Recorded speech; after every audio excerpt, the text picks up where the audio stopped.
మిత్రులారా నమస్తే. సాహితీ సంపంగులకు స్వాగతం. ఇందులో భాగంగా ఈనాటి కథా సంపంగి మరో శాకుంతలం. కథకులు డాక్టర్ దిలావర్ గారు. ఈ కథకు 2015వ సంవత్సరంలో నోముల సత్యనారాయణ స్మారక పురస్కారం లభించింది. ఇంకా కథలోకి వెళ్ళిపోదామండి. చదువుతున్నవారు శ్రీమతి సోంపాక సీత. ఇది మొదటి భాగం.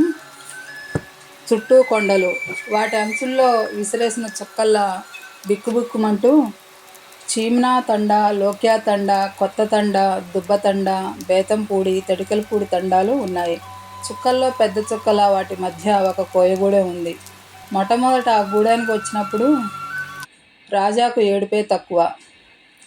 ఊరినంటుకున్నట్టుండే అడవి, ఊరికి కొంచెం దూరంలో మొనదేలి ఆకాశంలో తలెత్తుకు చూస్తున్నట్లు కనిపించే సూదిగుట్ట, ఊరిని వడ్డాణంలా చుట్టుకొని గలగలమని ఒకటే రొద చేస్తూ ఏవో కొంపలంటుకు పోతున్నట్లు హడావిడిగా ఉరుకులు పరుగులు తీసే రాళ్లవాగు, చూసినంత మేర నేల మీద పరుచుకున్న పచ్చని ఆకాశంలా పంట పొలాలు.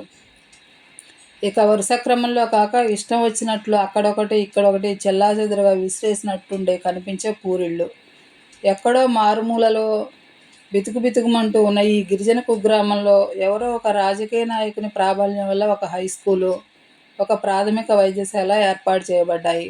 ఆ స్కూల్లో తరగతికి 10-15 మంది మాత్రమే పిల్లలు, అంతకంటే ఎక్కువ ఉండరు. ఆ ఉన్న పిల్లల్లో కూడా కొందరు వచ్చినాడు వస్తారు, లేకపోతే లేదు. రాజా ఆ స్కూలుకు టీచర్గా వచ్చాడు. ఈ కోయగూడెంలో సగం బట్టలు లేని గిరిజనులు ఉన్నట్టే కొంచెం లేచిన గోడల మీద చాలని గుట్టగడ్డి కప్పి ఉంటుంది. ఆ గుడిసెల్లో తమతో ఉండే దరిద్రంతో పాటు పక్కన ఉండే కంతకు తడికను తగిలిస్తారు. అదే అన్నీను. ఏమాత్రం భద్రత లేని అలాంటి గుడిసెల్లో ఉండటానికి మనసొప్పలేదు రాజాకు. చాలామంది స్టాఫ్ అటు కొత్తగూడెం నుండి ఇటు ఇల్లందు నుండి రోజు అప్ అండ్ డౌన్ చేస్తూ ఉంటారు. తను ఏకు నిరంజన్ ఎక్కడున్నా ఒక్కటే అనుకుని స్కూల్లోనే ఆఫీసు గదిలో మకాం పెట్టాడు రాజా. స్నానాధికాలకు పక్కనే రాళ్లవాగు ఉండనే ఉంది. 4 మెతుకులు ఉడకేయడానికి అటెండర్ బొమ్మయ్య ఉండనే ఉన్నాడు. పిల్లలు, స్టాఫు సాయంత్రం 4ంటికి గంట కొట్టడమే ఆలస్యం. తుపాకీ దెబ్బతిన్న పిట్టల్లా ఎటువాళ్ళటు వెళ్ళిపోతారు. తానొక్కడే ఈ ఆఫీసులో 4 గోడల మధ్య బందీ అయినట్టు అనిపిస్తుంది. ఆ ఒంటరితనాన్ని తప్పించుకునేందుకు కనువిందు చేసే ప్రకృతిని చూస్తూ మైమరిచిపోతూ ఉంటాడు రాజా. ఎప్పటిలాగే ఆ రోజు కూడా సాయంత్రం ప్రకృతి ఆరాధనకు బయలుదేరాడు రాజా. రాళ్లవాగు ఒడ్డు మీద కూర్చుని చుట్టూ పరికించి చూశాడు. సాయం సంధ్యా సమయం. పొద్దంతా రెక్కలు ముక్కలు చేసుకుని పొద్దువాలగాని ఇంటిదారి పట్టే శ్రమజీవిలా సూర్యుడు నెమ్మదిగా పడమటి మబ్బుల్లోకి జారుకుంటున్నాడు. శరత్కాలపు మబ్బులు ఆహ్లాదంగా ఆకాశంలో షికార్లు కొడుతున్నాయి. మబ్బులను చీల్చుకొని బంగారు ఛాయతో సూర్యకిరణాలు ఏటవాలుగా రాళ్లవాగు మీద వాలుతున్నాయి. హార్మోనియం మెట్ల మించి సప్తస్వరాల రాగధారలు ఒలుగుతున్నట్లు గులకరాళ్ల మించి ప్రవహిస్తున్న చిన్న చిన్న కెరటాలు. ఆవలి ఈవలి గట్లకు ఆనుకొని అక్కడక్కడ వెదురు పొదలు, నేరేడు చెట్లు, ఇప్ప చెట్లు దర్జా ఒలకపోస్తూ ఆకాశంలోకి బోర విరుచుకుని చూస్తున్నాయి. తవిసె చెట్లు వెండి మలాం పూసుకున్నట్లు తడతడా మెరిసిపోతూ ఒడ్డు మించి వాగులోకి వయ్యారంగా వంగి వాగునీటిలో తమ సొగసులను తనివితీరా చూసుకుంటున్నాయి. జొన్న చేలల్లో మంచమించి వడిసెలను రివురివున రువ్వుతూ సుంకుపట్టిన జొన్న కక్కుల మీద వాలిన పిట్టల్ని తరుముతున్నారు కొందరు కుర్రాళ్ళు. పచ్చగడ్డి మోపులు నెత్తిన పెట్టుకుని కొడవలి లిక్కుల్ని రొండ్లలో దోపుకొని గట్ల మించి వయ్యారంగా నడుచుకుంటూ పోతున్నారు పల్లెపడుచులు.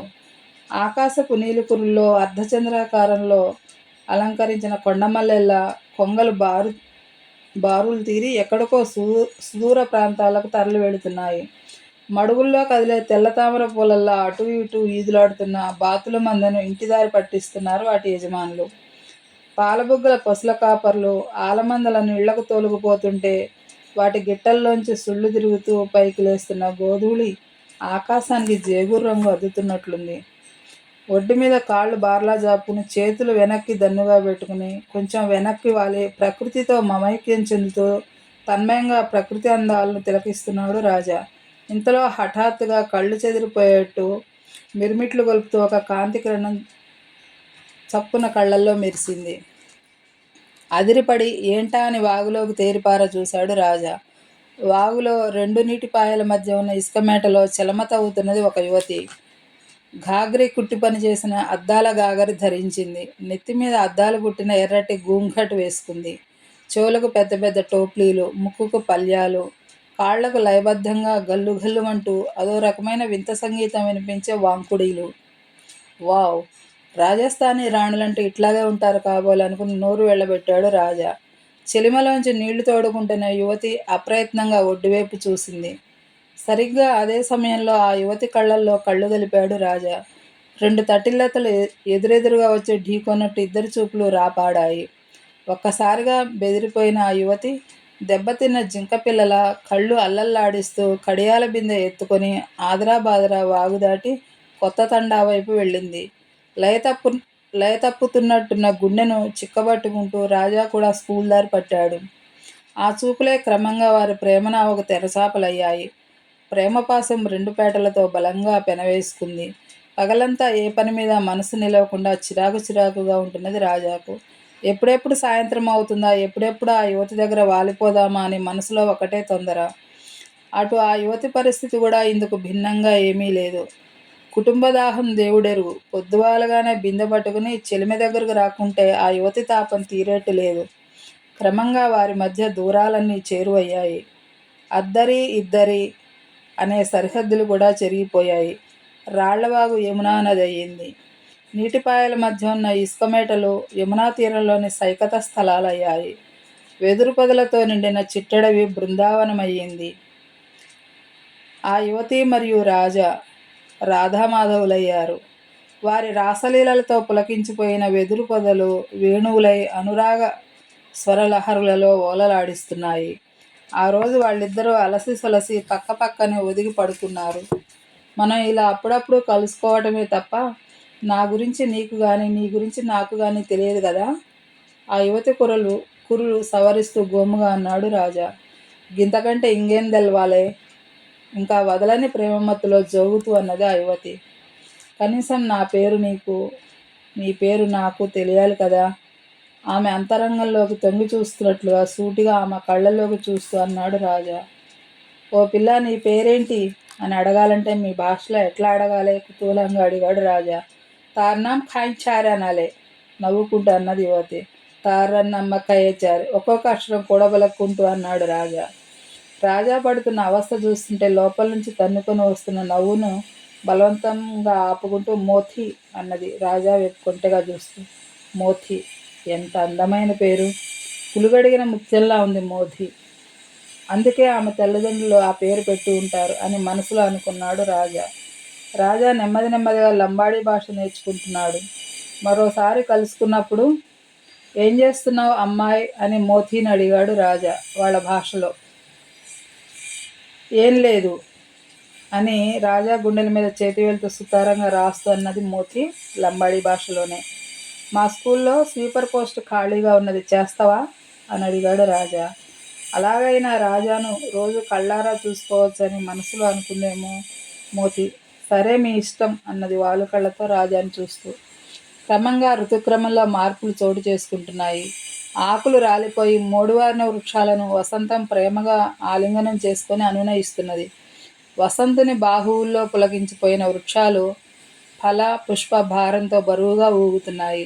మోడులు చిగురించి పచ్చని ఆకులు రెమ్మలతో మిసిమితేలి నవనవలాడుతున్నాయి. కొత్త తండ డూండు వేడుకలతో ఇంకా కొత్త కాంతులు ఇంతున్నది. మగ సంతానం ఉన్న కుటుంబాలు తమ సంతానానికి ఎలాంటి కీడు జరగకుండా చల్లగా ఉండాలని లంబాడాలు ఈ వేడుక జరుపుకుంటారు. మొదట ఆ తండాలోని భూక్య, లకావత్ కుటుంబాలు మాత్రమే భక్తి శ్రద్ధలతో సాంప్రదాయబద్ధంగా ఈ వేడుకలు జరుపుకునేవారు. క్రమంగా చుట్టుపక్కల తండాల్లోని అన్ని కుటుంబాల వారు ఈ వేడుకలు జరుపుకోవటం ప్రారంభించారు. కొత్త తండా పరిసర ప్రాంతాల నుండి వందలాది మంది స్త్రీ పురుషులు వచ్చి ఈ వేడుకలో పాల్గొనటం వల్ల ఓ చిన్నపాటి జాతరను తలపిస్తున్నది. ఆనాటి ఉత్సవానికి గిరియాలుగా అంటే పెద్దలుగా చీమ్న, సోమ్ల, తులస్య, కోట్య, భద్రు, కంబ్లి, ఘంస్లి పర్యవేక్షిస్తారు. పాశం, తీయప్పలు, అన్నం కూరలు వండి 2 ఇత్తడి కప్పెర్ల నిండా నింపారు. ఏటపోతుని కోసి గుమగుమలాడే సొలాయి వండి మరో పాత్రలో నింపారు.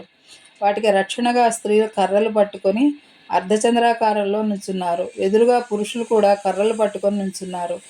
పెద్దలు సైగ చేయగానే స్త్రీ పురుషుల మధ్య పెనుగులాట మొదలైంది.